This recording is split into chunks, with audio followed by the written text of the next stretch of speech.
ಚಿಕ್ಕಬಳ್ಳಾಪುರದಲ್ಲಿ ಪ್ರದೀಪ್ ಈಶ್ವರ್ ಅವರು ಗೆದ್ದ ಮೇಲೆ ಚಿಕ್ಕಬಳ್ಳಾಪುರ ಏನು ಅಭಿವೃದ್ಧಿ ಆಗಿದೆ ಅನ್ನೋದೊಂದು. ಮೇಡಮ್, ಚಿಕ್ಕಬಳ್ಳಾಪುರದಲ್ಲಿ ಪ್ರದೀಪ್ ಈಶ್ವರ್ ಗೆದ್ದ ಮೇಲೆ ಏನು ಅಭಿವೃದ್ಧಿ ಆಗಿಲ್ಲ, ಏನೂ ಇಲ್ಲ. ಸುಮ್ಮನೆ ಎಲ್ಲ ಬರ್ತಾನೆ ಟೌನಲ್ಲಿ, ಏನೋ ಒಂದು ಸಿನಿಮಾ ಡೈಲಾಗ್ ಹೇಳ್ಬಿಡ್ತಾನೆ. ಅಕ್ಕ ನಾನಿದ್ದೀನಿ ಅಂತಾನೆ, ಅಕ್ಕ ನಿನ್ನಿಂದ ನಾನಿದ್ದೀನಿ ಅಂತಾನೆ. ಅಷ್ಟು ಹುಡುಗರು ಓದಿಸ್ತಾ ಇದ್ದೀನಿ, ಇಷ್ಟು ಓದಿಸ್ತಾ ಇದ್ದೀನಿ ಅಂತಾನೆ. ಸಾಮಾನ್ಯವಾಗಿ ಯಾರೋ ಸಾಮಾನ್ಯ ಜನಕ್ಕೆ ಸಿಗ್ತಾ ಇಲ್ಲ. ಏನು ಈ ಹಳ್ಳಿಗಳ ಕಡೆ ಆಗಲಿ, ಎಲ್ಲೇ ಕಡೆಗೆ ರೋಡೇ ಆಗಲಿ, ಒಂದು ಈ ದಾರಿಗಳಾಗಲಿ, ಸಿಮೆಂಟ್ ರೋಡಾಗಲಿ ಯಾವುದೂ ಕಾಮಗಾರಿ ಇಲ್ಲ, ಸುಮ್ಮನೆ ನಿಲ್ತದೆ.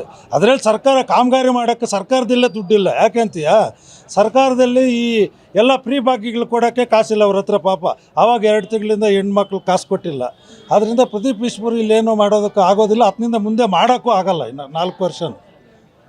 ಇನ್ನೊಂದೇನಂದ್ರೆ, ಇವಾಗ ಎಲೆಕ್ಷನ್ ಟೈಮಲ್ಲಿ ಅವ್ರು ಒಂದು ಓಪನ್ ಚಾಲೆಂಜ್ ಮಾಡಿದ್ರಲ್ವಾ ಮೀಡಿಯಾ ಮುಂದೆ, ಸುಧಾಕರ್ ಅವರು ಗೆದ್ರೆ ರಾಜೀನಾಮೆ ಕೊಡ್ತೀನಿ ಅಂತ. ರಾಜೀನಾಮೆ ಕೊಡ್ಬೇಕಾ? ಅದು ಮಾಡಿದ್ರು, ರಾಜೀನಾಮೆ ಕೊಡಬೇಕು. ಅದನ್ನ ಮನಸ್ಫೂರ್ತಿಯಾಗಿ ಅರ್ಥ ಮಾಡ್ಕೊಂಡು ಕೊಡಬೇಕು. ಇವಾಗ ನಾವು ಹೇಳಿದ್ರೆ ಏನಾಗ್ತಾರೆ ಅಂತ ಸುಮ್ಮನೆ ಸುಧಾಕರ್ ಗೆದ್ದಿದ್ದಕ್ಕೆ ಕಿಚ್ಚಿಗೆ ಹೇಳ್ತಾರೆ ನನ್ನ ಮೇಲೆ ಅಂತಾರೆ. ಅದನ್ನ ಅರ್ಥ ಮಾಡಬೇಕು. ನಾನು ಏನು ಯಾರನ್ನು ಕೇಳಿದ್ರೆ ಅದನ್ನ ರಾಜೀನಾಮೆ ಕೊಡು ನೀನು ಅಂತ ಕೇಳಿದ್ರ? ಇನ್ನು ಇದು ಸುಧಾಕರ್ ಅವರು ಈ ಚಿಕ್ಕಬಳ್ಳಾಪುರ ಕ್ಷೇತ್ರದಲ್ಲಿ ಒಂದು ಓಟ್ ಅಲ್ಲ, ಅದನ್ನ ಇದು ಜಿಲ್ಲಾ ಪಂಚಾಯತ್ ಮೆಂಬರ್ ತಗಡೆ ಹಾಕೋಕ್ಕಾಗಲ್ಲ. ಏನು ಜಿಲ್ಲಾ ಪಂಚಾಯತಿ ಮೆಂಬರು ಇದು ಕೇಳ್ತಾನೆ, ನನ್ನ ಟಿಕೆಟ್ ಕೇಳ್ತಾನೆ, ಕೊಡ್ತೀನಿ ನೀವು ಬೇಜಾರು ಮಾಡ್ಕೋಬೇಡ್ರಿ ಎಲ್ಲರೂ ಅಂತ ಜನರು ಕೇಳಿದ್ನ.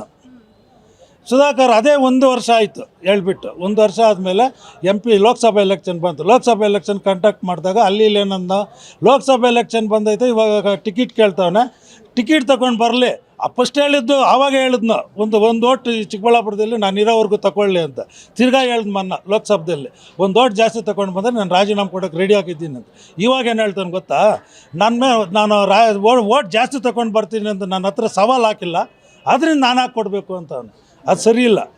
ಅವ್ರು ಕರೆಕ್ಟಾಗಿದ್ದರೆ ಕೊಡಬೇಕು, ಕರೆಕ್ಟಾಗಿ ಮಾಡೋಂಗೆ. ಇವಾಗ ಇದರಲ್ಲಿ ಹಿಂಗೆ ಮಾತಾಡಿದ್ರೆ ಹಿಂಗೆ ಜನರಿಗೆ ಒಳ್ಳೇದಲ್ಲಿ ಮಾಡೋದು.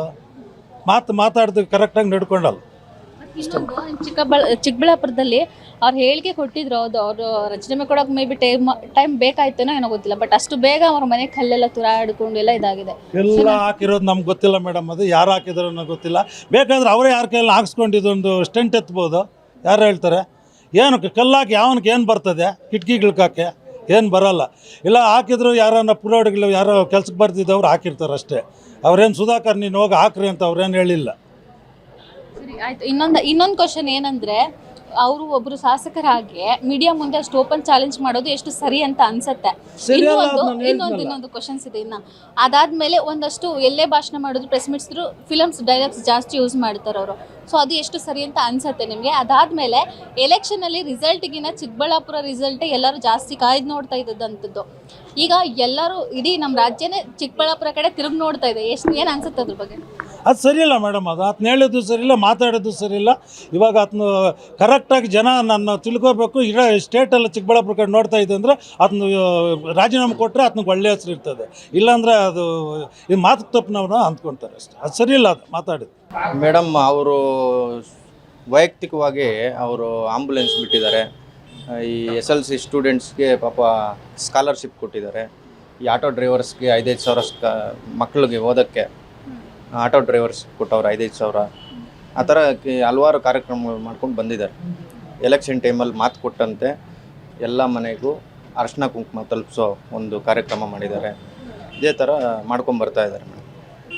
ಇನ್ನೊಂದು, ಇವಾಗ ಎಲೆಕ್ಷನ್ ಟೈಮಲ್ಲಿ ಅವರೊಂದು ಅನೌನ್ಸ್ ಮಾಡ್ತಾರೆ, ಸುಧಾಕರ್ ಅವರು 1 ಓಟ್ ಲೀಡಲ್ಲಿ ಬಂದರೂ ಕೂಡ ನಾನು ರಾಜೀನಾಮೆ ಕೊಡ್ತೀನಿ ಅಂತ ಹೇಳಿದ್ದಾರೆ. ಸೊ ನಿಮ್ಗೆ ಏನು ಅನ್ಸುತ್ತೆ, ಅವ್ರು ರಾಜೀನಾಮೆ ಕೊಡಬೇಕು ಅಂತ ಅನ್ಸುತ್ತಾ? ಮೇಡಮ್, ಅದು ವಿಡಿಯೋ ನೀವು ನೋಡಿದ್ದೀರಾ? ಅದರಲ್ಲಿ ಸವಾಲು ಹಾಕಿದ್ದಾರೆ, ಅವ್ರು ಹಾಕಿದ್ದಾರೆ ಮೇಡಮ್. ಸವಾಲು ಸ್ವೀಕರಿಸಿದ್ದಾರೆ. ಅಂದರೆ ನೀವು ಹೇಳೋದು ಅವ್ರು ಸವಾಲು ಸ್ವೀಕರಿಸಿದ್ರೆ ಅಂದರೆ ಅವ್ರು ಮತ್ತೆ ರಿಪ್ಲೈ ಕೊಡಬೇಕಿತ್ತು ಅದಕ್ಕೆ ಅಂತ ಹೇಳಿ. ಕೊಟ್ಟಿದ್ರೆ ನಾವು ರೆಡಿ. ಆ ಟೈಮಲ್ಲಿ ಅವ್ರು ರಿಪ್ಲೈ ಕೊಟ್ಟಿದ್ರೆ ನಾವು ರೆಡಿ ಇರ್ತಾ ಇದ್ವಿ ಮೇಡಮ್. ಅದು ಆ ಥರ ಆಗಲ್ಲ, ರಿಪ್ಲೈ ಕೊಟ್ಟಿಲ್ಲ ಅಂದ್ರೂ. ಬಟ್ ಇವ್ರು ಹೇಳ್ಬಿಟ್ಟಿದ್ದಾರಲ್ವ, ಇಲ್ಲ ನಾವು ರಾಜೀನಾಮೆ ಕೊಡ್ತೀವಿ ಅನ್ನೋದು. ಸವಾಲು ಸ್ವೀಕರಿಸಿದ್ರೆ ಮಾತ್ರ ಅಂತ ಹೇಳಿರೋದು.